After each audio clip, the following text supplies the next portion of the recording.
kalau kita bicara dalam kehidupan real, di dunia nyata, sebenarnya segala sesuatu yang ada di sekeliling kita, besaran fisika apapun, gitu ya, itu sebenarnya tidak bisa menghasilkan sebuah garis lurus seperti ini. Jadi garis lurus seperti ini sebenarnya secara kenyataan tidak ada. Ya, secara kenyataan itu enggak ada istilahnya, gitu ya.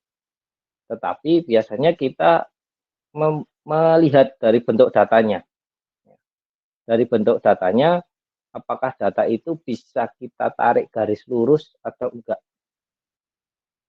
Sehingga model persamaan linier ini ujungnya nanti menjadi sebuah pendekatan. Misalkan nih, misalkan saya contohkan aja. Jadi misalkan, saya punya titik ini, misalkan. Ini titiknya misalkan nggak beraturan lah, ini ya. Misalkan. Nah, yang sering dilakukan mahasiswa ketika diminta untuk menganalisis sebuah grafik kayak gini, biasanya mahasiswa tuh mengambil grafiknya ya ngikutin garis aja gitu, ngikutin titik aja.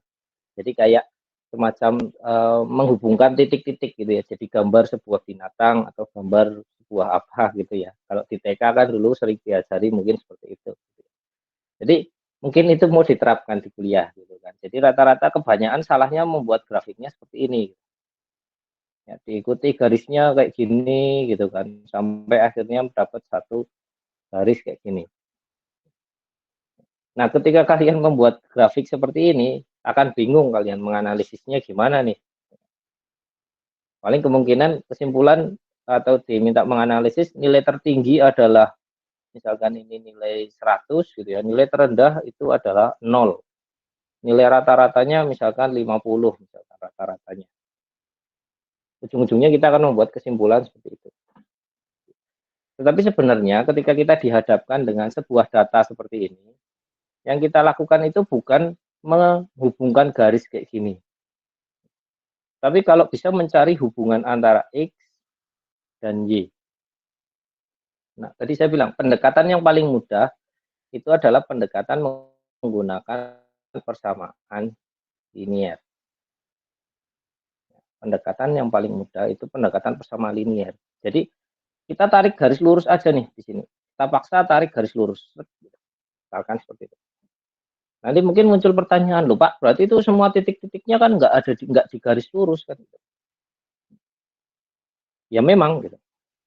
Karena ada kemungkinan gitu kan. Kita nggak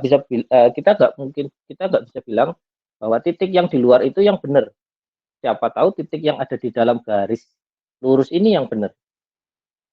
Karena kita ngambil dari sebuah data gitu kan. Kita cuma tahunya bahwa ya saya ngukur misalkan di sini nilainya misalkan 30 gitu ya. Padahal yang benar mungkin di sini nilainya ya. Mungkin nilainya 20 gitu. Dan sebenarnya ini bisa kita modelkan dengan kita paksakan, kita dekati dengan persamaan garis lurus. Jadi kalau kalian besok misalkan skripsi mengambil data, kemudian diminta untuk membuatkan sebuah polanya atau melihat polanya, garis lurus, garis melengkung atau garis logaritmik atau apa gitu ya, dekati saja dengan rumus yang bersangkutan. Kalau kayak gini kan kita lihat bahwa titiknya ini semakin naik, semakin naik. Gitu. Kalau saya pakai garis persamaan linier kayaknya masih bisa. Tarik aja gitu. Nanti berarti ketika nilai ini punya titik tadi harusnya 20 jadi 30, ini nanti yang disebut dengan error. Ya. Jadi setiap titik ini pasti nanti punya error. Nah, errornya berapa, kemudian perbaikannya nanti seperti apa. Nah, itu yang perlu kalian bahas ketika kalian melakukan analisis data. Ya. Dan saya bilang pendekatan paling mudah itu menggunakan persamaan linier. Tapi apakah semua data itu bisa kita dekati dengan persamaan linier? Tidak juga gitu ya. Kita lihat dulu titik-titik datanya itu memang dia punya tren naik gitu ya, atau tren turun atau tren melengkung gitu. Kalau trennya melengkung, kita paksakan dengan garis lurus, pasti errornya sangat tinggi. Gitu kan. Misalkan gini, saya punya grafik, ya kan titiknya kayak gini ya. misalkan agak sedikit ngarang aja ini ya. Tapi saya punya di sini melengkung di sini dari hasil ngambil data nih. Kalau saya paksakan garis lurus gitu ya dengan persamaan linear, itu kemungkinan garisnya seperti ini. Yang membuat nanti ketika kita menghitung antara titik dengan garis, misalkan di sini, misalkan ini nilai aktual, ini perhitungan gitu ya. Nilai aktual dan perhitungannya itu terlalu tinggi, maka efeknya apa? Errornya terlalu besar. Kan gitu. Kita juga melihat polanya, oh kayak gini tuh kayaknya lebih bagus menggunakan model seperti ini. Ini berarti yang namanya kuadratik.